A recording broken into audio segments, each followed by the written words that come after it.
जय हिंद साथियों, मैं सुनील रोशन स्वागत करता हूं आपके अपने YouTube channel physical education arena में। हमारी क्लासेस एलटी ग्रेड की ज्वाइन मेंबर्स के लिए स्टार्ट हो चुकी हैं साथियों। फर्स्ट यूनिट पे हम थे साथियों, जिसमें फर्स्ट यूनिट पे हमने principles of history and principles of physical education का पहला पार्ट हमने देखा, जहां पे हम उसकी मीनिंग डेफिनेशंस है ना, देखा जाए तो उनकी मीनिंग डेफिनेशंस और साथ ही बायोलॉजिकल थ्योरीज और उनके टाइप्स, ये सारी चीज़ें हमने देखी। ठीक है, जैविक आधार वगैरह इन सब चीज़ को हमने क्लियर किया और एमसीक्यूज़ हमने सॉल्व किए कि इसके नीड्स, इंपॉर्टेंस, डेफिनेशंस के ऊपर हिस्ट्री ऑफ फिजिकल एजुकेशन के। ठीक है, लेकिन अभी उसमें एमसीक्यूज़ हमारा पार्ट बचा हुआ है किस चीज़ का, biological basis of physical education के एमसीक्यूज़ हमने नहीं सॉल्व किए थे क्योंकि क्लास बहुत ज़्यादा लंबी हो जाती, तो उसके टॉप 50 क्वेश्चंस हम अभी सॉल्व करेंगे। इसके बाद हम नेक्स्ट टॉपिक पे चलेंगे और आज ही चलेंगे साथियों। पहले हम इस टॉपिक को देखते हैं, बहुत अच्छी तरीके से क्लियर करेंगे। ठीक है, अभी अगर देखा जाए तो हमने ये सारी चीज़ें क्लियर कर ली थी, ग्रोथ एंड डेवलपमेंट, विकास के सिद्धांत वगैरह सारी चीज़ें हमने क्लियर करी। ओके, मीनिंग डेफिनेशन कर ली, बेसिक डेफिनेशंस वगैरह सारी चीज़ें क्लियर कर ली। बस जस्ट अ सेकेंड प्यारे साथियों, इसके क्वेश्चंस भी हमने क्लियर कर लिए। टॉप 30 क्वेश्चंस हमने किसके किए थे? Okay, AIIMS, objectives and definitions of physical education के टॉप 30 क्वेश्चन हमने क्लियर किए। अब इसके बाद जो टॉपिक आता है हमारा साथियों, इसमें हमारा बच गया था क्या? Okay, biological basis of physical education. इस टॉपिक को हमें कवर करना है, या आई होप हमने कवर कर रखा है।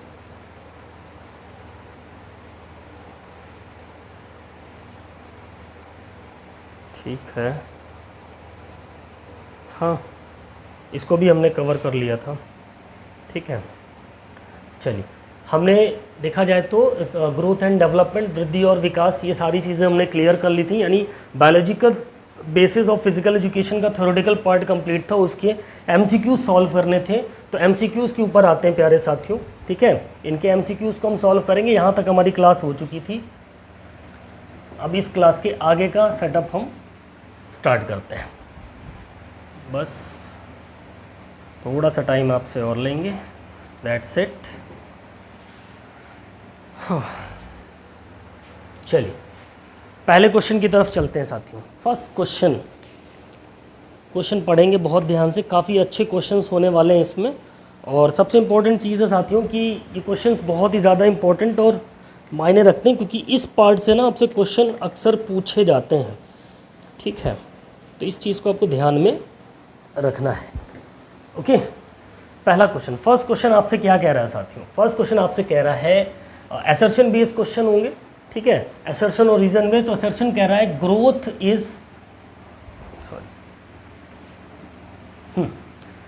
Growth is अनडायमेंशनल। ग्रोथ जो होती भैया वो अनडायमेंशनल है। ठीक है, कारण कह रहा है क्योंकि विकास बहुआयामी होता है और जीवन भर चलता है। यानी कि development is multi dimensional and life long. वृद्धि एक आयामी होती है। ठीक है, ये ऐसा दावा किया जा रहा है, जिसका कारण दे रखा है कि विकास बहुआयामी होता है और जीवन भर चलता है। ऑप्शंस आपके सामने हैं, फटाफट से बताएंगे इस क्वेश्चन का करेक्ट आंसर क्या होगा। ठीक है, सभी के आंसर आने चाहिए फटाफट से। क्या होगा सही जवाब? बिल्कुल, अगर आप जाते हैं ऑप्शन ए के साथ तो आप बिल्कुल करेक्ट होंगे। दोनों सही है, both are correct and R is explains A, या जो रीज़न है वो उसका दावा सही करता है। ठीक है, वृद्धि एक आयामी होती है, यूनिडायमेंशनल होती है, और कारण इसका जो दे रखा है कि विकास बहुआयामी होता है और जीवन भर चलता है। बिल्कुल, development is multi dimensional and life long. Okay, next question की बात करेंगे। अगला सवाल आपसे क्या कह रहा है? Question number second, again assertion and reason based question होगा। ठीक है, नवजात अवस्था में जन्म से 30 दिन तक रहती है। पीछे हमने थ्योरी में पढ़ा इस चीज़ को। ठीक है, ऐसा दावा है कि neonatal stage last from birth to 30 days. कारण दे रखा है इस अवस्था में औसतन वजन जो होता है 2.7 से 4.6 किलोग्राम होता है। ठीक है, in this stage average weight is 2.7 to 4.6 kg. So फटाफट से बताएंगे क्वेश्चन नंबर सेकंड का करेक्ट आंसर क्या होगा साथियों। सभी के जवाब आने चाहिए। क्वेश्चंस को अच्छे से ध्यान से पढ़े और उसका करेक्ट आंसर बताएं क्या होगा दूसरे प्रश्न का सही जवाब। बिल्कुल देखो, जो दावा दे रखा भैया नवजात अवस्था में जन्म से 3 दिन तक रहती है। बिल्कुल, जन्म से 30 दिवस का जो बच्चा होता है वो नियोनेटल स्टेज पे होता है, जैसा कि हमने पीछे क्लास में डिस्कस किया। तो दावा तो सही है भैया। इस अवस्था में औसतन वजन 2.7 से 4.6 किलोग्राम होता है। बिल्कुल होता है, ठीक है। इसलिए ऑप्शन ए करेक्ट हो जाएगा। दोनों सही हैं और दोनों एक दूसरे से क्या है भैया, संबंधित है, रिलेट कर रहे हैं। इसलिए ऑप्शन ए यहाँ पर आपका करेक्ट आंसर हो जाएगा साथियों, ठीक है। नेक्स्ट क्वेश्चन की बात करेंगे। अगला सवाल आपसे कह रहा है क्वेश्चन नंबर 3, ठीक है। तीसरा सवाल का है अगेन असर्शन बेस, 5 महीने में शिशु का वजन 2 गुना हो जाता है, ठीक है, ऐसा दावा किया जा रहा है। By 5 months infants weight becomes double.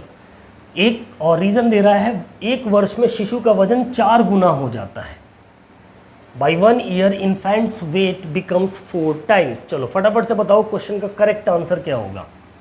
सभी के जवाब आने चाहिए। क्वेश्चन नंबर 3 का करेक्ट आंसर क्या होगा, तीसरे प्रश्न का सही जवाब।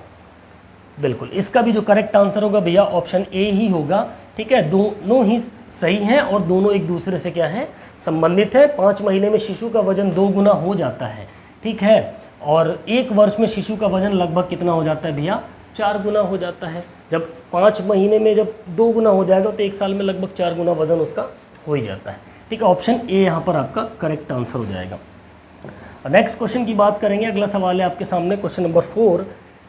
दावा है कि वृद्धि मात्रात्मक परिवर्तन को दर्शाती है, ठीक है। और growth refers to quantitative changes, क्योंकि विकास गुणात्मक और मात्रात्मक दोनों परिवर्तन को दर्शाता है, ठीक है। विकास या डेवलपमेंट क्या करता है भैया, वो क्वालिटेटिव एंड क्वांटिटेटिव चेंजेस दोनों को इंडिकेट करता है, दर्शाने का काम करता है। बताइए फटाफट से क्वेश्चन नंबर 4 का करेक्ट आंसर क्या होगा। सभी के जवाब आने चाहिए, फटाफट से जल्दी से बताएंगे। चौथे प्रश्न का सही जवाब क्या होगा, क्या होगा भैया। बिल्कुल ऑप्शन ए इसका करेक्ट होगा। दोनों सही हैं और दोनों एक दूसरे से क्या है भैया, संबंधित है। वृद्धि मात्रात्मक परिवर्तन को दर्शाती है। ग्रोथ जो होती है एक बच्चे की, एक इंसान की भैया, वो क्वांटिटेटिव चेंजेस को दर्शाती है, यानी कि उसमें डिफरेंस आपको दिखेगा। अभी 2 किलो का है, 4 किलो का, 8 किलो का, थोड़ा छोटा है फिर लंबा है ना। विकास गुणात्मक और मात्रात्मक दोनों परिवर्तन को इंडिकेट करता है, ठीक है। ऑप्शन ए करेक्ट हो जाएगा यहाँ पर। और नेक्स्ट क्वेश्चन की बात करेंगे, क्वेश्चन नंबर 5, 5वां सवाल आपके सामने प्यारे साथियों क्या कह रहा है। Again assertion based question. ऐसे क्वेश्चन आपको देखने को मिलेंगे। रीजन और असर्शन बेस्ड क्वेश्चन की अगर मैं बात करूं भैया तो आपको 4 से 5 क्वेश्चन या हो सकता है 12 से 13 क्वेश्चन यूपी एलटी ग्रेड के एग्जाम में असर्शन बेस्ड फिजिकल एजुकेशन से मिलेंगे ही मिलेंगे, ठीक है। तो इन क्वेश्चंस की प्रैक्टिस करना शुरू कर दीजिए। क्या कह रहा है भैया, दावा है कि किशोरावस्था 13 से 19 वर्ष तक होती है। Adolescence is between 13 to 19 years, क्योंकि इस अवस्था में शारीरिक और यौन परिपक्वता आती है। Because this stage shows physical and sexual maturity. Options आपके सामने यहाँ दे रखे हैं। आई होप आपको चीज़ें विजिबल होंगी क्रिस्टल क्लियर तरीके से। बिल्कुल फटाफट से बताएंगे क्वेश्चन नंबर 5 का करेक्ट आंसर क्या होगा भैया। बिल्कुल ऑप्शन ए के साथ अगर आप जाते तो आप बिल्कुल करेक्ट होंगे। दोनों सही हैं और दोनों एक दूसरे से रिलेट करते हैं भैया, एक दूसरे से संबंधित है, ठीक है। नेक्स्ट क्वेश्चन की बात करेंगे। क्योंकि हम इस टॉपिक को पढ़ चुके हैं, थ्योरी में अच्छे से डिस्कस कर चुके हैं, तो क्वेश्चंस पे डिस्कस करने का कोई मतलब नहीं है। अगर आपको इसके बारे में जानना तो पीछे एक बार और क्लास को रिवाइज कर लीजिए। आपकी मेंबरशिप क्लास में पढ़ी होगी, क्लास अपलोडेड है, ठीक है। नेक्स्ट क्वेश्चन नंबर 6 की बात करेंगे। छठा सवाल आपसे क्या कह रहा है। रीज़न दावा है कि बुढ़ापा 60 वर्ष के बाद शुरू होता है भैया, ठीक है, क्योंकि टेलीमियर छोटा होना बुढ़ापे से जुड़ा हुआ है, ठीक है। टेलोमियर, ठीक है। Old age starts after 60 years because telomere shortening is related to ageing. फटाफट से बताओ क्या होगा करेक्ट आंसर भैया। सभी के जवाब आने चाहिए। क्या होगा सही जवाब। बिल्कुल भैया ऑप्शन ए के साथ जो भी गया होगा बिल्कुल करेक्ट होगा। 60 वर्ष के बाद बुढ़ापा शुरू हो जाता है और telomere shortening is related to ageing. ठीक है। टेलोमियर का छोटा होना बुढ़ापे से जुड़ा होता है। अब बात आती है टेलोमियर की, तो इस क्लास के ख़त्म होने के बाद इससे संबंधित जितनी भी टर्मिनोलॉजीज़ हैं उसके ऊपर एक अलग से 10 मिनट 15 मिनट की क्लास आ जाएगी। ये सारे टर्म्स आपको उसमें क्लियर हो जाएंगे, ठीक है। चलो नेक्स्ट क्वेश्चन की हम बात करते हैं। अगला सवाल है क्वेश्चन नंबर 7। 7वां प्रश्न आपसे कह रहा है, असर्शन है कि व्यायाम पाचन और उत्सर्जन को बेहतर करता है, ठीक है। Exercise improves digestion and excretion, क्योंकि व्यायाम मांसपेशियों को मजबूत करता है और चयापचय यानी कि मेटाबॉलिज्म को बढ़ाने का काम करता है। Because exercise strengthens muscles and enhances metabolism. चलो बताओ भैया, क्या क्वेश्चन नंबर 7 का करेक्ट आंसर होगा? सभी के जवाब आने चाहिए। बिल्कुल ऑप्शन ए के साथ अगर आप जाएंगे इसमें भी तो बिल्कुल करेक्ट होंगे। दोनों ही चीज़ें यहाँ पर एक दूसरे से रिलेट भी करती हैं और सही भी हैं। क्वेश्चन नंबर 8 की तरफ चलेंगे। 8वां प्रश्न आपके सामने क्या कह रहा है? जीन वंशानुक्रम की मूल इकाई है भैया। ऐसा दावा किया गया है कि जो जीन है वो वंशानुक्रम की मूल इकाई है, क्योंकि जीन डीएनए के अंश होते हैं, है ना। Genes are the basic unit of heredity because genes are segment of DNA. बताइए क्या होगा सही जवाब? बिल्कुल ऑप्शन ए के साथ जो भी गया है बिल्कुल करेक्ट होगा। दोनों ही सही है भैया और दोनों ही एक दूसरे को रिलेट करते हैं। इस चीज़ को आपको ध्यान में रखना है। नेक्स्ट क्वेश्चन की बात करेंगे। 9वां प्रश्न सभी पढ़ेंगे बहुत ही आराम से। अच्छा सवाल है 9वां क्वेश्चन। क्या कह रहा है भैया? मनोविज्ञान व्यवहार का अध्ययन करता है, ठीक है। अब biological basis of physical education के अंदर मनोविज्ञान आ गया। बिल्कुल भैया, उसमें जो उसके डिवाइड किए थे 4-5 फैक्टर्स में, उसमें आप देखोगे तो साइकोलॉजिकली इफेक्ट भी करते हैं, ठीक है। सो ऐसा दावा है कि मनोविज्ञान व्यवहार का अध्ययन करता है क्योंकि जीव विज्ञान प्राणियों की संरचना और कार्यों का अध्ययन करता है, ठीक है। Biology psychology studies behaviour and biology studies structure and functions of living beings. बताओ क्या होगा करेक्ट आंसर भैया? ठीक है। अब क्या कह रहा है? मनोविज्ञान व्यवहार का अध्ययन करता है, बिल्कुल सही बात है भैया। साइकोलॉजी क्या करती है भैया?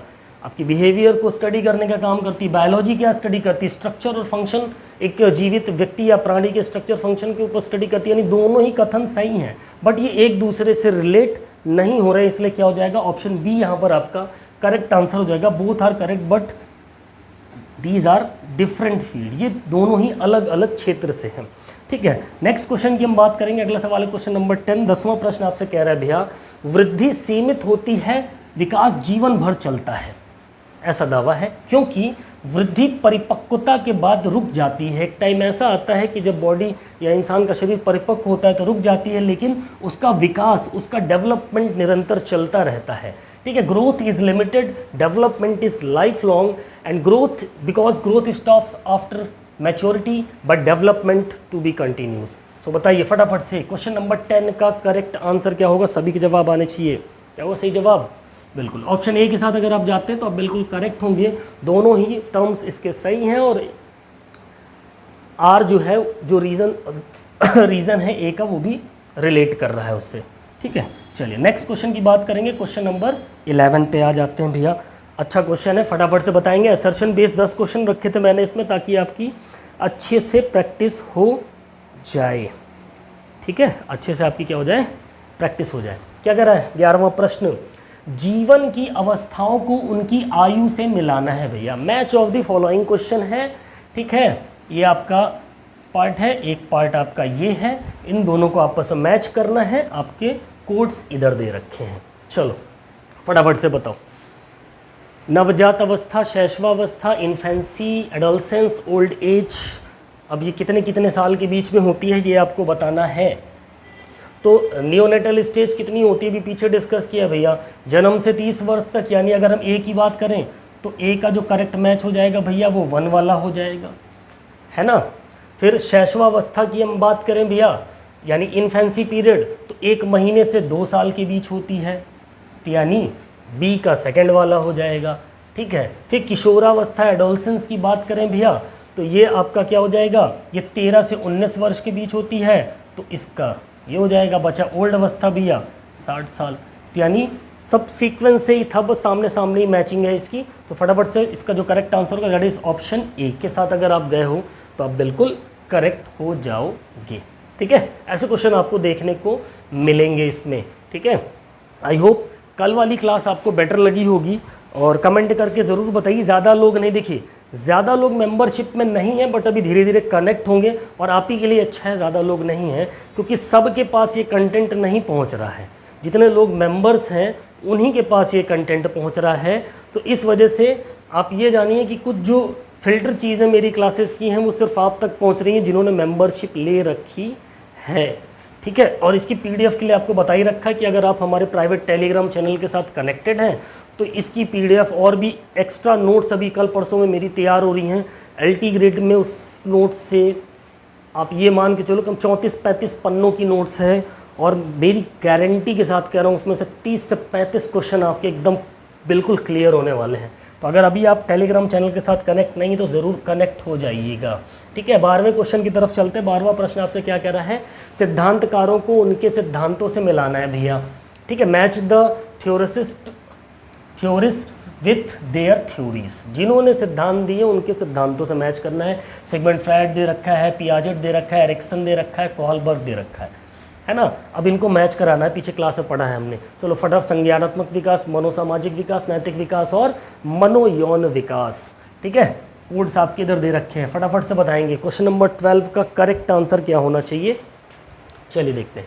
सिगमंड फ्रायड की बात करें भैया तो इन्होंने क्या किया था, किस थ्योरी को दिया था, तो इन्होंने दिया था भैया क्या, साइकोसेक्सुअल डेवलपमेंट थ्योरी दी थी, मनोयौन विकास।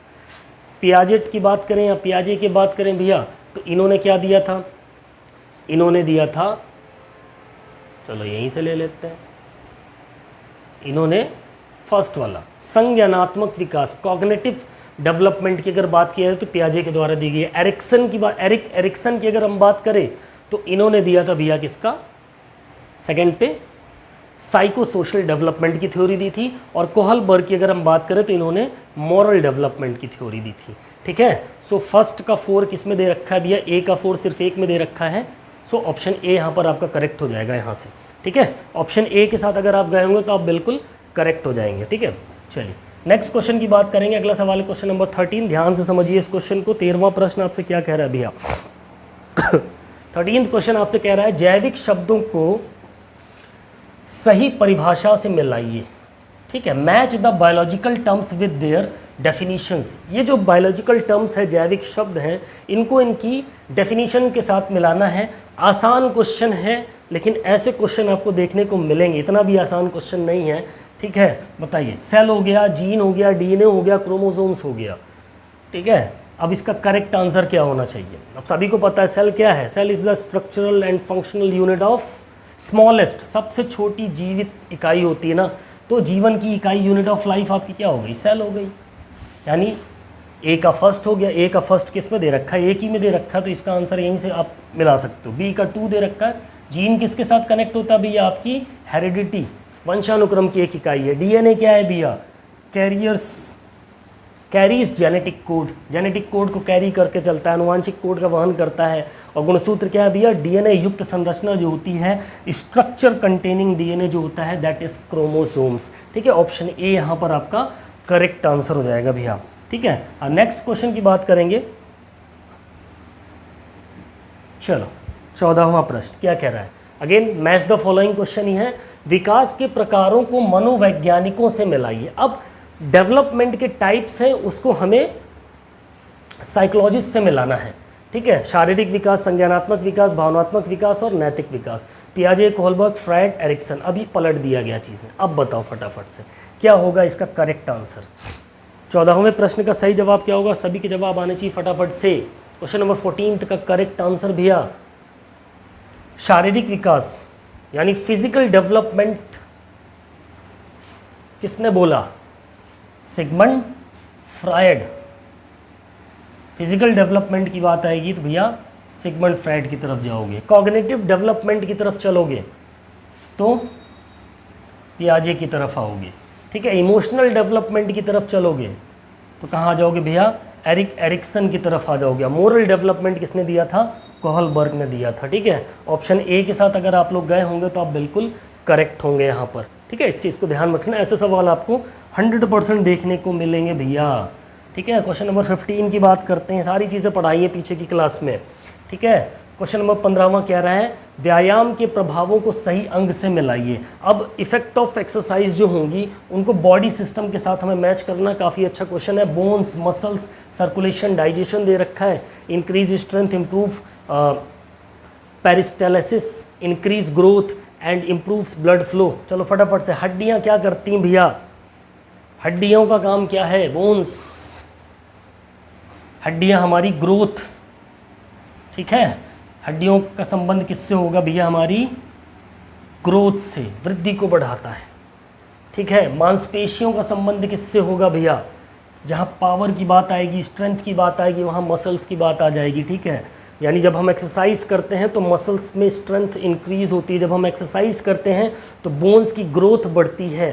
ठीक है, रक्त संचार, ब्लड सर्कुलेशन की बात करें तो इसका क्या हो जाएगा? सिंपल सी चीज़ है, ब्लड फ्लो आपका क्या होगा भैया? इम्प्रूव हो जाएगा, है ना। और डाइजेशन की बात करें तो इसमें क्या होगा? ऑप्शन सेकंड, आंतों की गति सुधारने का काम करता है एक्सरसाइज। ठीक है, सो ऑप्शन ए यहाँ पर आपका करेक्ट आंसर हो जाएगा क्वेश्चन नंबर 15 का। ठीक है, नेक्स्ट क्वेश्चन की बात करेंगे। अगला सवाल आपसे क्या कह रहा है भैया? क्वेश्चन नंबर 16वां प्रश्न कह रहा है शरीर प्रणालियों को उनके कार्यों से मिलाइए। Match the body systems with their functions. अब बॉडी सिस्टम्स दे रखे हैं, उनके फंक्शंस हमें मैच करना है। ठीक है, श्वसन तंत्र, परिसंचरण तंत्र, तंत्रिका तंत्र, पाचन तंत्र, respiratory, circulatory, nervous and digestive system, इनको उनके कार्य से हमें मैच करना है। कार्य इधर दे रखे हैं भैया, चलो फटाफट से बताओ क्वेश्चन नंबर 16 का करेक्ट आंसर क्या होगा? क्या होगा सही जवाब? श्वसन तंत्र क्या करता है भैया? श्वसन तंत्र सप्लाई ऑक्सीजन, ऑक्सीजन को ही तो भेजने का काम करता है। परिसंचरण तंत्र क्या करता है भैया? सर्कुलेशन ऑफ ब्लड का काम करता है ना। नर्वस सिस्टम का क्या होता है? ट्रांसमिशन ऑफ मैसेज, संदेशों का संचार करना। और रही बात डाइजेशन की, एब्जॉर्प्शन ऑफ फूड, भोजन का अवशोषण करना। ऑप्शन ए यहाँ पर आपका करेक्ट आंसर हो जाएगा। ठीक है, नेक्स्ट क्वेश्चन की बात करेंगे। अगला सवाल है आपके सामने, विकास की अवस्थाओं को सही विशेषताओं से मिलाना है भैया। जो ग्रोथ की डेवलपमेंट की जो कैरेक्टरिस्टिक्स हैं उनको उनकी अवस्था के हिसाब से हमें मिलाना है। शैशवावस्था, चाइल्डहुड, एडोलसेंस और एडल्टहुड, किस अवस्था में क्या चीज़ होती है ये आपको बताना है। ठीक है, तेज शारीरिक वृद्धि, सामाजिक कौशल का विकास, यौन परिपक्वता और जिम्मेदारियों का निर्वाह, किस एज में ये चारों चीज़ें सेट बैठती हैं ये आपको मैच करना है। तो फटाफट से बताएंगे। क्वेश्चन नंबर 17 का करेक्ट आंसर, कोड्स आपके ये इधर दे रखे हैं, चलिए बताइए फटाफट से। शैशवावस्था की बात अगर हम करें भैया तो शैशवावस्था यानी इन्फेंसी पीरियड में क्या होता है? तेज शारीरिक वृद्धि होती है, रैपिड फिजिकल ग्रोथ होती है, एक बढ़िया कंटिन्यूस स्पीड में। बचपन या चाइल्डहुड की बात अगर हम करें, ठीक है, चाइल्डहुड की बात करें तो चाइल्डहुड का मतलब क्या हो जाएगा? यहाँ पर सामाजिक कौशल का विकास होता है भैया। यहाँ पर डेवलपमेंट ऑफ सोशल स्किल्स। किशोरावस्था, एडोलसेंस की अगर हम बात करें तो यहाँ पर क्या हो जाएगा भैया? यौन परिपक्वता, सेक्सुअल मैच्योरिटी आती है टीन एज में, जो मैंने पढ़ाया था 13 साल से 19 साल के बीच में। प्रौढ़ावस्था, जिम्मेदारियों का निर्वाह, रेस्पॉन्सिबिलिटी हैंडलिंग हो जाती है। डी का 4 हो जाएगा। सो ऑप्शन ए के साथ अगर आप गए हो तो आप बिल्कुल करेक्ट रहोगे यहाँ पर। ठीक है, अगले सवाल पे चलते हैं। क्वेश्चन नंबर 18वां प्रश्न आपसे कह रहा है व्यायाम के लाभों को सही अंगों से मिलाइए। ठीक है, match exercise benefits with organs. ठीक है, हार्ट, लंग, बोन्स और मसल्स। अब इन पे एक्सरसाइज का क्या असर होता है ये आपको मैच करना है भैया। ठीक है, क्वेश्चन आपके सामने है, फटाफट से बताएंगे क्या होगा सही मैचिंग। हृदय की बात करें तो क्या होगा भैया? हृदय अगर एक्सरसाइज करें तो हार्ट में क्या असर पड़ता है भैया? रक्त प्रवाह बेहतर होता है। ठीक है, तो यहाँ पर ए वाले के साथ सही मैच हो जाएगा, थर्ड का, है ना। ए का थर्ड किस में दे रखा है? सिर्फ ए में दे रखा है, तो इसका करेक्ट आंसर हो जाएगा। फेफड़े का काम क्या होता है भैया? फेफड़े की बात करें तो श्वसन क्षमता बढ़ती है ना। बोन्स बिकम्स स्ट्रॉन्गर, तो बोन्स के साथ ही हो जाएगा एक्सरसाइज का। ठीक है, तो इसका आपका इसके साथ मैच हो जाएगा। मांसपेशियाँ आपका क्या हो जाएगा? स्ट्रॉन्गर। थोड़ा सा रिपीट हुआ क्वेश्चन, कोई बात नहीं, अलग तरीके से थोड़ा सा पूछ रहे हैं, यहाँ टर्म्स चेंज कर दिए इन्होंने। ठीक है, ऐसे क्वेश्चंस आपको देखने को मिलेंगे, थोड़े बहुत इधर उधर किए जा सकते हैं। 19वें प्रश्न की हम बात करें तो क्या कह रहा है भैया, 19th क्वेश्चन, जैविक संरचनाओं को उनके वैज्ञानिक नाम से मिलाइए। चलो, अब ब्लड से रिलेटेड है और डीएनए से रिलेटेड है, तो रक्त रेड ब्लड सेल्स को किस साइंटिफिक नेम से बोलते हैं, वाइट ब्लड का साइंटिफिक नेम क्या है, प्लेटलेट्स का क्या है, और डीएनए को हम क्या बोलते हैं, यानी डीएनए का फुल फॉर्म। ठीक है, अच्छा क्वेश्चन है, फटाफट से बताएंगे। क्वेश्चन नंबर 19 का करेक्ट आंसर क्या होगा भैया? डीएनए का full form deoxy ribo nucleic acid, यानी सी का तो 3 होना चाहिए। तो सी का 3 किस में दे रखा है भैया? सिर्फ एक में दे रखा है, सी का 3, सॉरी डीएनए बोला था ना, तो 4 का आपका क्या हो जाएगा, डीएनए का 3 होना चाहिए। चौथे का तीसरा किस में दे रखा है? केवल पहले वाले ऑप्शन में दे रखा है, ऑप्शन ए में दे रखा है। तो यहीं से आप इस तरीके से डिकोड कर सकते हो चीज़ों को, एक दो का पता होगा तो बहुत आराम से निकाला जा सकता है। ठीक है, रेड ब्लड सेल को हम क्या बोलते हैं भैया? एरिथ्रोसाइट्स बोलते हैं। रेड ब्लड सेल्स को एरिथ्रोसाइट्स बोलते हैं। वहीं वाइट ब्लड सेल्स की अगर हम बात कर लें भैया, तो इनको हम ल्यूकोसाइट्स बोलते हैं। ठीक है, और प्लेटलेट्स की बात अगर हम करें तो इनको हम क्या बोलते हैं? थ्रोम्बोसाइट्स बोलते हैं। ठीक है, थ्रोम्बोसाइट्स बोलते हैं। ठीक है, सो ऑप्शन ए यहाँ पर आपका करेक्ट आंसर हो जाएगा। ठीक है, और नेक्स्ट क्वेश्चन की बात करेंगे, अपना अगला सवाल है साथियों, क्वेश्चन नंबर 20। 20वां प्रश्न क्या कह रहा है? जीवन के आयु चरणों को उनके प्रमुख विकास से मिलाइए। ठीक है, किस आयु चरण में कौन सा डेवलपमेंट होता है ये आपको बताना है। Match the stages of life with major development, infancy, childhood, adolescence और ओल्ड एज। इसमें कौन कौन सी चीज़ें इंसान करता है या सीखता है या उसमें डेवलप होती है भैया? ऑप्शंस आपके सामने हैं, कोड्स आपके दे रखे हैं, फटाफट से बताएंगे 20वें प्रश्न का सही जवाब क्या होगा।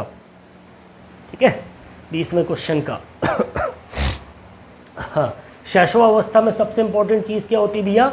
Learning walk and talk. Infancy period में जो बच्चा होता है वो भाषा और चलना सीखता है। चाइल्डहुड की बात करें तो उसमें क्या होती है भैया? उसकी स्कूलिंग एंड सोशलाइजेशन का प्रोसेस होता है, शिक्षा और सामाजिकता आती है उसके अंदर। ठीक है, किशोरावस्था एडोलसेंस में क्या होता है? भावनात्मक और यौन परिपक्वता आती है, इमोशनल एंड सेक्सुअल मैच्योरिटी आती है। सी का तीसरा हो जाएगा। वृद्धावस्था स्मृति और शक्ति में कमी हो जाती है। ठीक है, सो क्वेश्चन नंबर 20 का करेक्ट आंसर क्या हो जाएगा भैया?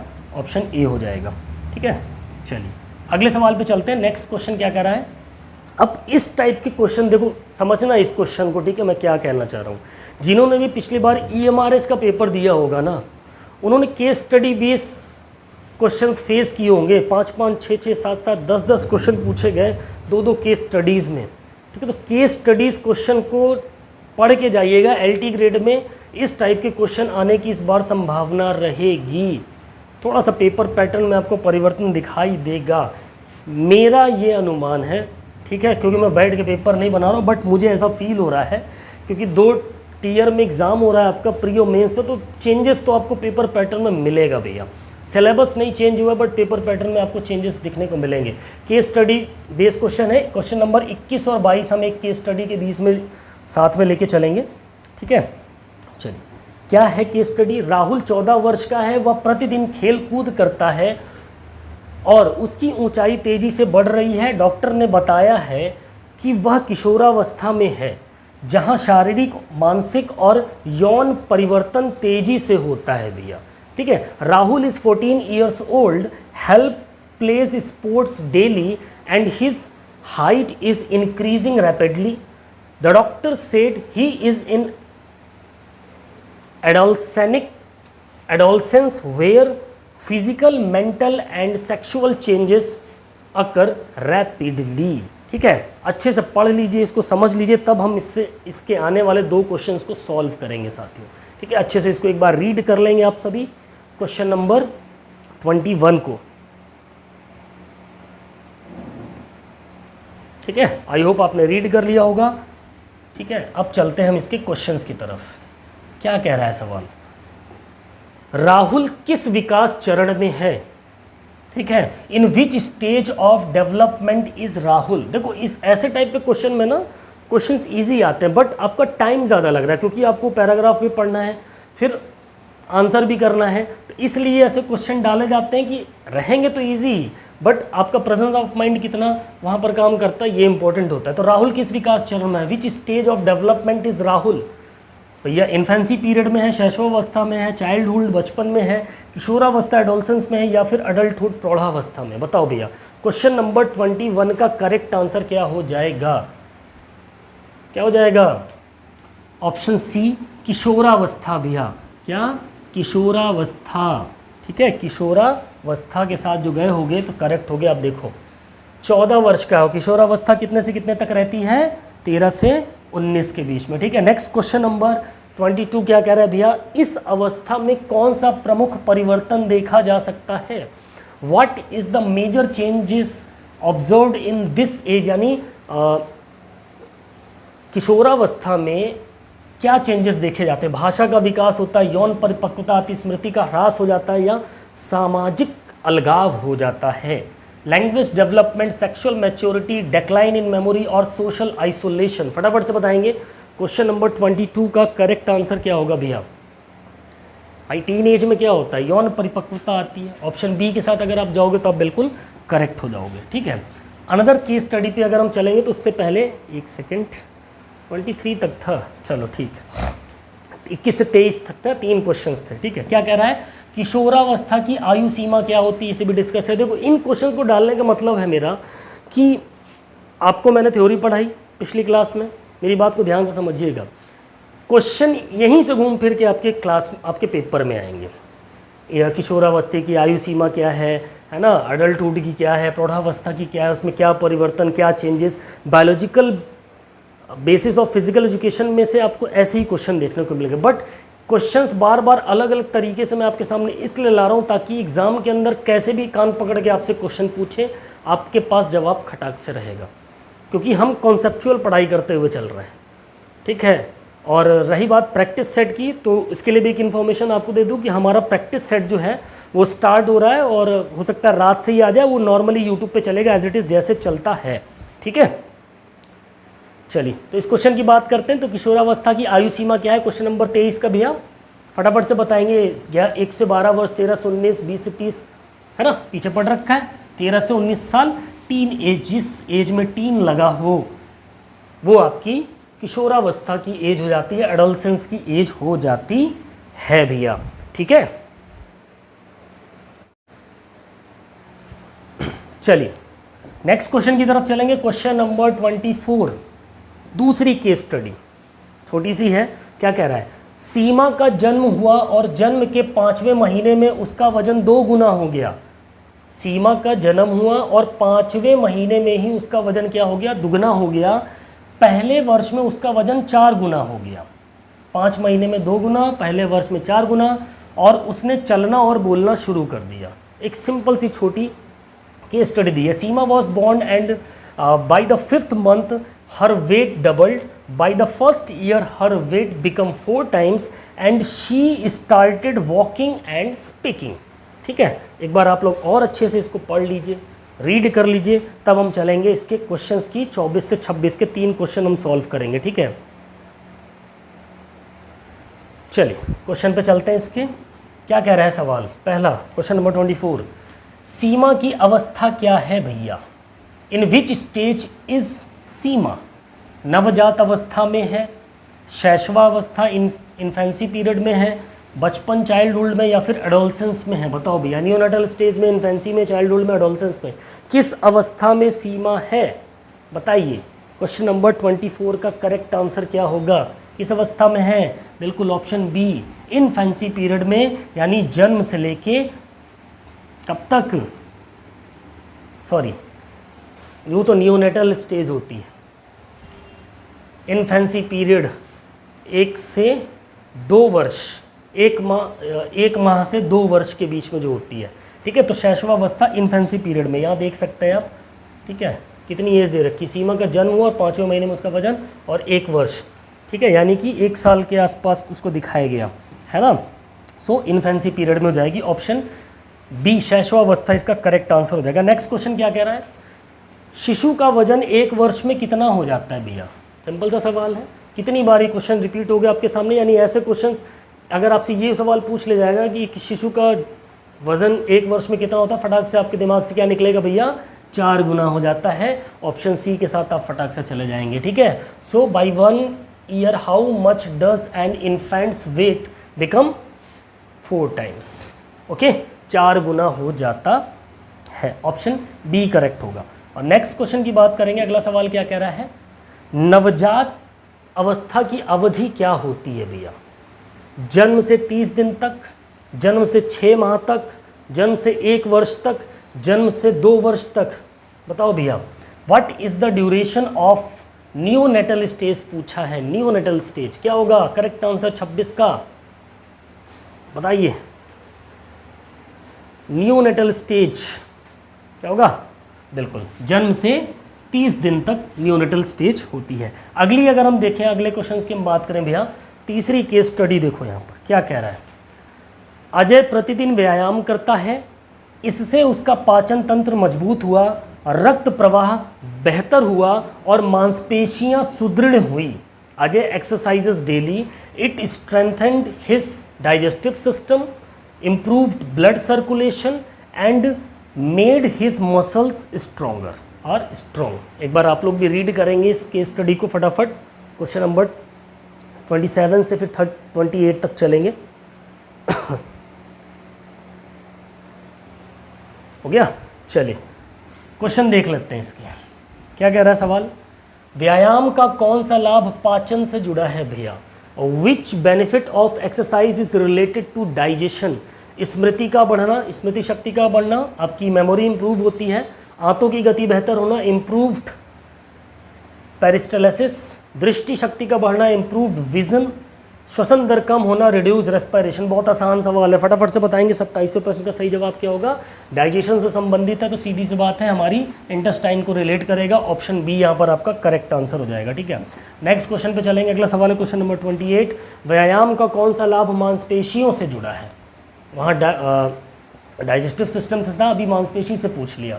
Which benefit of exercise is related to muscles, शक्ति और सहन शक्ति का बढ़ना, increase strength and endurance, blood clotting, रक्त का थक्का जमना, डिक्रीज एपेटाइट, भूख कम होना, या स्लीपिंग डिसऑर्डर, नींद की समस्या। बताओ भैया फटाफट से 28 क्वेश्चन का करेक्ट आंसर क्या होगा, बिल्कुल ऑप्शन ए के साथ अगर आप जाते तो आप बिल्कुल करेक्ट हो जाओगे, ठीक है। ऑप्शन ए, शक्ति और सहन शक्ति का बढ़ना, increase strength and endurance. Last case study है, 4 ही केस स्टडी रखी है हमने, 29 और 30। सुनील 65 वर्ष का, मेरा ही नाम आ गया क्या, सुनील 65 वर्ष का है, उसे पहले की तुलना में थकान जल्दी हो जाती है। डॉक्टर ने बताया कि उम्र बढ़ने और टेलोमियर छोटा होने का परिणाम है, ठीक है। Sunil is 65 years old, he gets tired more quickly than before. The doctor said this is due to aging and telomere shortening.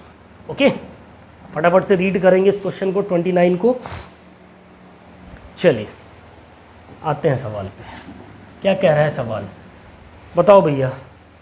Sunil ji किस अवस्था में है, in which stage is in Sunil, childhood, adolescent, adulthood, old age. भैया 65 वर्ष का है तो जाहिर सी बात है किस एज में होगा, बुढ़ापे की तरफ होगा, वृद्धावस्था में होगा। ऑप्शन डी आपका यहाँ पर करेक्ट आंसर हो गया, ठीक है। नेक्स्ट क्वेश्चन की तरफ चलेंगे, क्या कह रहा है, बुढ़ापे से कौन सी जैविक प्रक्रिया जुड़ी है भैया, which biological process is related to ageing, ठीक है। प्रोटीन संश्लेषण का बढ़ना, इंक्रीज प्रोटीन सिंथेसिस, टेलोमियर का छोटा होना, टेलोमियर इज शॉर्टनिंग, हड्डियों का घनत्व में वृद्धि, इंक्रीज बोन डेंसिटी, या मांसपेशियों की वृद्धि, इंक्रीज मसल्स। पीछे अगर आपने पढ़ा होगा तो टेलोमियर शॉर्टनिंग इसका सही आंसर हो जाएगा। ऑप्शन बी यहाँ पर आपका इसका करेक्ट आंसर हो जाएगा भैया, ठीक है, बी इसका करेक्ट आंसर हो जाएगा। नेक्स्ट क्वेश्चन की तरफ चलेंगे, अब आ जाओ कॉन्सेप्चुअल बेस्ड क्वेश्चन पे चलेंगे। सिंपल क्वेश्चन होंगे, वृद्धि का मुख्य लक्षण क्या है भैया, what is the main characteristic of growth, ठीक है। ग्रोथ का मेन कैरेक्टरिस्टिक क्या है, गुणात्मक परिवर्तन, क्वालिटेटिव चेंजेस होते हैं, मात्रात्मक परिवर्तन, क्वांटिटेटिव चेंजेस होते हैं, मनोवैज्ञानिक परिवर्तन, साइकोलॉजिकल चेंजेस होते हैं, या फिर सोशोलॉजिकल या सोशल चेंजेस होते हैं, सामाजिक परिवर्तन होते हैं। फटाफट से बताओ वृद्धि का मुख्य लक्षण क्या होता है भैया, क्वेश्चन नंबर 31 का करेक्ट आंसर क्या हो जाएगा? क्या हो जाएगा? ग्रोथ में कैसे परिवर्तन होते हैं भैया? मात्रात्मक परिवर्तन होते हैं, क्वांटिटेटिव चेंजेस होते हैं ग्रोथ के अंदर, ठीक है, वृद्धि के अंदर। वृद्धि किसकी होती है? हमारी ऊंचाई, लंबाई, वजन। तो क्वांटिटेटिव, जिसको हम माप तौल मेज़र कर सकें भैया, ठीक है, क्वांटिटेटिव चेंजेस होते हैं वृद्धि के अंदर। नेक्स्ट क्वेश्चन की बात करेंगे, क्वेश्चन नंबर 32 क्या कह रहा है? डेवलपमेंट यानी विकास का स्वरूप कैसा होता है भैया? What is the nature of development? विकास का नेचर कैसा होता है? लिमिटेड होता है, सीमित होता है, जीवन भर चलने वाला होता है, लाइफ लॉन्ग होता है, रुकने वाला होता है, स्टॉप्स आफ्टर प्यूबर्टी की स्टेज पर रुक जाता है, या फिर केवल शारीरिक, ओनली फिजिकल होता है? बताओ भैया 32 का करेक्ट आंसर क्या होता है? डेवलपमेंट, वृद्धि क्या होती है? देखो, अगर लिमिटेड तो नहीं कह सकते, क्योंकि लिमिटेड आपकी ग्रोथ होती है, एक टाइम के बाद आपकी लंबाई बढ़ना रुक सकती है, ठीक है, लेकिन विकास जो डेवलपमेंट होता है वो लाइफ लॉन्ग चलने वाला होता है। ऑप्शन बी के साथ अगर आप जाते हैं तो आप बिल्कुल करेक्ट होंगे, ठीक है। नेक्स्ट क्वेश्चन की बात करेंगे भैया, अगला सवाल क्वेश्चन नंबर 33 क्या कह रहा है? जीवन का कौन सा चरण शिक्षा और सामाजिकरण से जुड़ा है भैया? ठीक है, which stage of life is related to educational and socialisation? शैशवावस्था, childhood, adolescence, old age. Most important question है, मैक्सिमम नंबर ऑफ एग्जाम में ये क्वेश्चन पूछा गया है। चलो फटाफट से बताओ क्वेश्चन नंबर 33 का करेक्ट आंसर क्या होगा? 33वें प्रश्न का सही जवाब क्या होगा भैया? जीवन का कौन सा चरण शिक्षा और सामाजिकरण से जुड़ा है भैया? दैट इज कॉल्ड, एक सेकेंड, शिक्षा और सामाजिकरण से जुड़ा हुआ पार्ट किशोरावस्था में तो होती, 13 से 19 के बीच में ही सोशलाइजेशन प्रोसेस होता है, कि चाइल्डहुड में हो जाता है। ऑप्शन सी इसका करेक्ट होना चाहिए अकॉर्डिंग टू मी। कमेंट में आप बताइएगा अगर आपको दूसरा ऑप्शन लग रहा होगा तो, ठीक है। एक सेकंड, सी नहीं होगा, अभी पीछे ही तो क्लियर किया था, चाइल्डहुड से जुड़ा होता है आपका, ठीक है। शिक्षा और सामाजिकरण से जो जुड़ा होता है वो आपका किससे कनेक्ट होता है भैया? बचपन से जुड़ा होता है, चाइल्डहुड से कनेक्टेड होता है, ठीक है। ऑप्शन बी करेक्ट होगा इसका, ठीक है। नेक्स्ट क्वेश्चन की बात करेंगे, अगला सवाल है क्वेश्चन नंबर 34 क्या कह रहा है भैया? किस अवस्था में भाषा और चलना सीखना प्रमुख होता है? In which stage learning to walk and talk is primary? नवजात अवस्था में, शैशवावस्था में, किशोरावस्था में या प्रौढ़ावस्था में? बताओ भैया, neonatal stage, infancy stage, adolescence stage या फिर एडल्टहुड स्टेज? क्या होगा करेक्ट आंसर भैया? किस अवस्था में? इन्फेंसी पीरियड में, शैशवावस्था में, ठीक है। ऑप्शन बी के साथ अगर आप गए हैं तो आप बिल्कुल करेक्ट होंगे। नेक्स्ट क्वेश्चन नंबर 35 क्या कह रहा है? डीएनए किसका वाहक होता है भैया? ठीक है, डीएनए कैरीज व्हाट? बताओ, वंशानुगत लक्षण, हेरिडिटी ट्रेट्स का, शारीरिक शक्ति, फिजिकल स्ट्रेंथ का, मानसिक दक्षता, मेंटल एबिलिटी का, या फिर सामाजिक आदतें, सोशल हैबिट्स? बताइए भैया, क्वेश्चन नंबर 35 का करेक्ट आंसर क्या हो जाएगा? बिल्कुल वंशानुगत लक्षण जो होते हैं, हेरिडिटी ट्रेट्स जो होती है, उनका वाहक कौन होता है भैया? डीऑक्सी राइबो न्यूक्लिक एसिड होता है, डीएनए होता है। नेक्स्ट क्वेश्चन नंबर 36, कौन सा अंग श्वसन क्षमता को नियंत्रित करता है? बहुत आसान क्वेश्चन, फटाफट से क्या होगा सही जवाब? बिल्कुल हमारे लंग्स। ऑप्शन बी के साथ अगर आप गए हैं 36 में तो आप बिल्कुल करेक्ट होंगे। नेक्स्ट क्वेश्चन की बात करेंगे, अगला सवाल क्या कह रहा है भैया? शारीरिक शिक्षा का प्रमुख जैविक आधार क्या है? इंपॉर्टेंट क्वेश्चन है, ध्यान रखिएगा। शारीरिक शिक्षा का प्रमुख जैविक आधार क्या? What is the major biological basis of physical education? कोशिका एवं ऊतक, मानसिक विकास यानी मेंटल डेवलपमेंट, सोशल वैल्यूज, सामाजिक विकास, मूल्य या खेल नियम, रूल्स ऑफ गेम्स? बताओ भैया 37वें क्वेश्चन का करेक्ट आंसर क्या हो जाएगा? मेन आधार क्या होता है बायोलॉजिकल बेसिस का? कोशिका एवं ऊतक, सेल्स एंड टिश्यूज जो होते हैं ये मेन आधार होते हैं भैया आपके बायोलॉजिकल बेसिस का, ठीक है, बेस होते हैं, ठीक है। नेक्स्ट क्वेश्चन की बात करेंगे 38 क्या कह रहा है भैया? वृद्धि कब रुक जाती है? जो आपकी ग्रोथ है वो कब रुकती है? When does growth stops? किशोरावस्था के बाद, आफ्टर एडोलसेंस, ओके, बचपन में, इन चाइल्डहुड, वृद्धावस्था, इन ओल्ड एज, जीवन भर चलती है, बताओ कब रुकती है? किशोरावस्था के बाद रुकती है। ऑप्शन ए के बाद अगर आप जाएंगे तो बिल्कुल करेक्ट है, 19 साल के बाद वृद्धि रुक जाती है। ठीक है, नेक्स्ट क्वेश्चन पे चलते हैं। अगला सवाल है, मनोवैज्ञानिक या मनोविज्ञान किसका अध्ययन करता है? अभी पीछे डिस्कस किया। Psychology is the study of what? शरीर की संरचना का, स्ट्रक्चर ऑफ बॉडी, व्यवहार और मानसिक प्रक्रियाएं, बिहेवियर एंड मेंटल प्रोसेसेस, आनुवांशिक लक्षण, हेरिडिटरी ट्रेट्स का, या फिर हड्डियों के निर्माण का, फॉर्मेशन ऑफ बोन्स का। किसका करती हैं? बिल्कुल ऑप्शन बी के साथ अगर आप जाएंगे तो आप बिल्कुल करेक्ट होंगे भैया। शरीर की संरचना की बात करेंगे दैट इज कॉल्ड एनाटॉमी, है ना। फॉर्मेशन ऑफ बोन्स की बात करेंगे, बोन का जो फॉर्मेशन होता है, बताओ कमेंट करके। हड्डियों के निर्माण की स्टडी करना क्या कहलाता है? Formation of bone. कमेंट करके बताइएगा आंसर क्या होगा इसका। ठीक है, चलो next question number 40।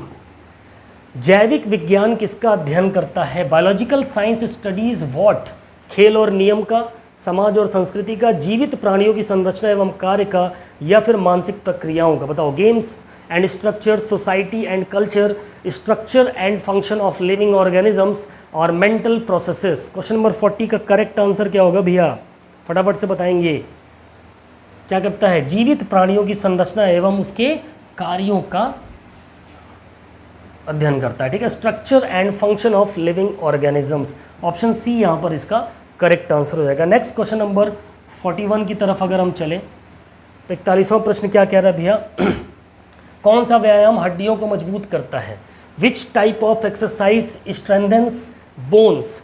Swimming, weight training, meditation, या फिर ब्रीदिंग एक्सरसाइज। चलो बताओ। तैराकी, भारोत्तोलन, ध्यान, या फिर श्वसन अभ्यास। क्या होगा करेक्ट आंसर भैया? बोन्स को कौन सी एक्सरसाइज मजबूत करती है? ऑप्शन बी, भारोत्तोलन, वेट लिफ्टिंग या वेट ट्रेनिंग भी इसको हम बोल सकते हैं। ठीक है, ऑप्शन बी करेक्ट हो जाएगा। और नेक्स्ट क्वेश्चन की बात करेंगे, एरोबिक व्यायाम का सीधा प्रभाव किस पर पड़ता है भैया? Aerobic exercise directly affects which system? श्वसन एवं परिसंचरण तंत्र, रेस्पिरेटरी एंड सर्कुलेटरी सिस्टम, पाचन तंत्र, डाइजेस्टिव सिस्टम, अस्थि तंत्र, स्केलेटल सिस्टम, या फिर नर्वस सिस्टम। बताओ भैया क्वेश्चन नंबर 42 का करेक्ट आंसर क्या हो जाएगा? सभी के जवाब आने चाहिए। क्या होगा सही जवाब? बिल्कुल श्वसन एवं परिसंचरण तंत्र, ऑप्शन ए, एरोबिक व्यायाम अफेक्ट करता है इस पर। ठीक है, नेक्स्ट क्वेश्चन नंबर 43 क्या कह रहा है? विकास के अध्ययन में nature versus nurture, most important question है, ध्यान रखिएगा। ठीक है, नेचर वर्सेस नर्चर विवाद किससे संबंधित है? In the study of development nature versus nurture controversy is related to what? आनुवांशिकता और वातावरण, हेरिडिटी एंड एनवायरनमेंट, शिक्षा और खेल, एजुकेशन एंड स्पोर्ट्स, मस्तिष्क और हड्डियां, ब्रेन एंड बोन्स, आहार और नींद, डाइट एंड स्लीप। फटाफट से बताएंगे। क्वेश्चन नंबर 43 एक मोस्ट इंपॉर्टेंट क्वेश्चन, क्या होगा इसका सही जवाब 43वें प्रश्न का? क्या होगा? नेचर वर्सेस जो नर्चर होता है वो आनुवांशिकता और वातावरण। देखो नेचर का मतलब सीधे यहीं से निकाल सकते हो, क्या होता है? वातावरण होता है, और नर्चर आपका आनुवांशिकता से कनेक्ट हो जाएगा। ठीक है, ऑप्शन ए के साथ अगर आप जाते हो तो आप बिल्कुल करेक्ट हो जाओगे। 44 की तरफ चलेंगे। 44वां प्रश्न क्या कह रहा है भैया? मस्तिष्क और तंत्रिका तंत्र किस प्रकार के विकास से जुड़े हुए भैया? किस प्रकार के डेवलपमेंट से? Brain and nervous system are related to which type of development? संज्ञानात्मक विकास से, नैतिक विकास से, शारीरिक विकास से, सामाजिक विकास से। बताओ। Cognitive development, moral development, physical development and social development. Question number 44 का करेक्ट आंसर क्या होगा? किससे जुड़ा हुआ है? मस्तिष्क और तंत्रिका तंत्र हमारे कॉग्निटिव डेवलपमेंट से जुड़ा हुआ है, संज्ञानात्मक विकास से जुड़ा हुआ है। ऑप्शन ए यहाँ पर का आपका करेक्ट आंसर हो जाएगा। नेक्स्ट क्वेश्चन नंबर 45 क्या कह रहा है? कौन सा हार्मोन वृद्धि से कनेक्टेड है या जुड़ा हुआ है भैया? Which hormone is associated with growth? Insulin, growth hormone, adrenaline, या फिर मेलाटोनिन। चलो बताओ फटाफट से। क्वेश्चन नंबर 45 एक इंपॉर्टेंट क्वेश्चन, क्या होगा करेक्ट आंसर? कौन सा? ग्रोथ हार्मोन, ग्रोथ से जुड़ा हुआ है। ठीक है, ऑप्शन बी इसका करेक्ट आंसर हो जाएगा अगर बी के साथ अगर आप जाते हो। 46 की बात करें, वृद्धावस्था में कौन सी समस्या सामान्य हो जाती भैया? Which problem is common in old age, हड्डियों की कमजोरी हो जाती है, ऊंचाई में वृद्धि, त्वरित वृद्धि, यौन परिपक्वता, बताओ भैया।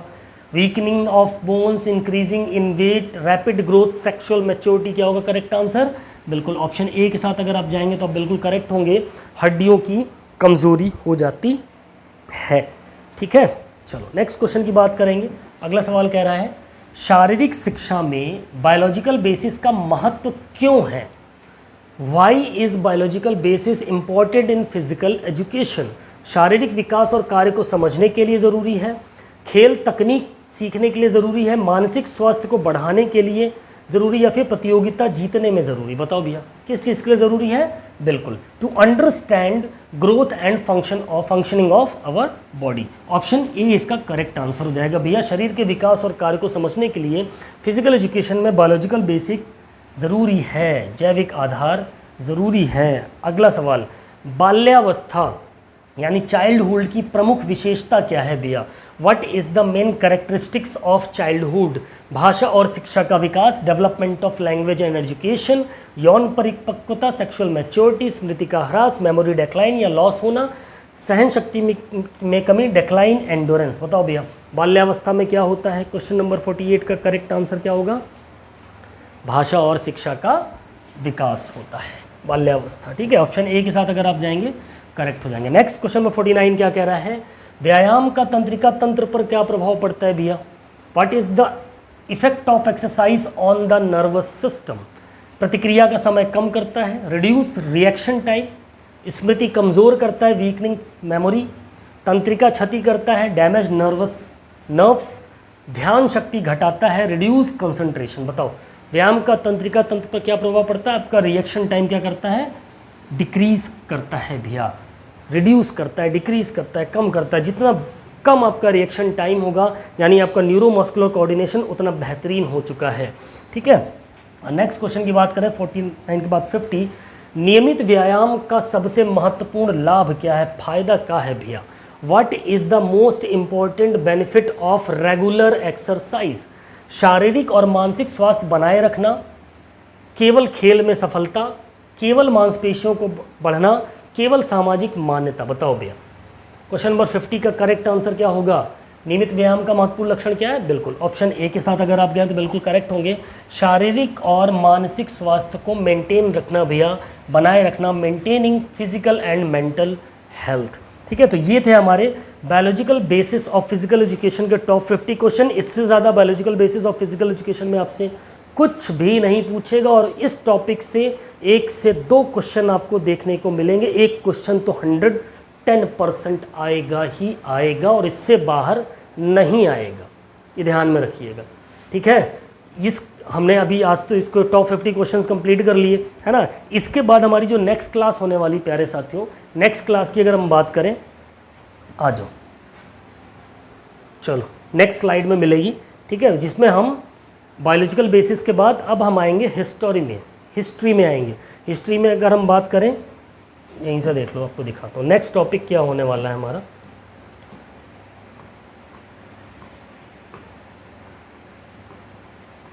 जल्दी आपकी अगली क्लास आने वाली है, उसमें ये नेक्स्ट टॉपिक हम पूरा कवर करेंगे। 2 क्लास में आपका हिस्ट्री ऑफ फिजिकल एजुकेशन आने वाली 2 क्लासेस में ख़त्म होने वाला है, क्योंकि ये चैप्टर इतना इंपॉर्टेंट है ना, यहाँ से आपको मैक्सिमम नंबर ऑफ क्वेश्चंस देखने को मिलेंगे भैया। ठीक है, हमने कहाँ तक पढ़ा? बायोलॉजिकल बेसिस ऑफ, देखो इससे पहले हमने क्या कंप्लीट किया? ठीक है, ठीक, history and principle of physical education, meaning definitions हमने देख ली। ठीक है, मीनिंग डेफिनेशंस देख ली हमने, उसका अर्थ, परिभाषा, महत्व, ऑब्जेक्टिव्स, एम्स, नीड्स क्या है।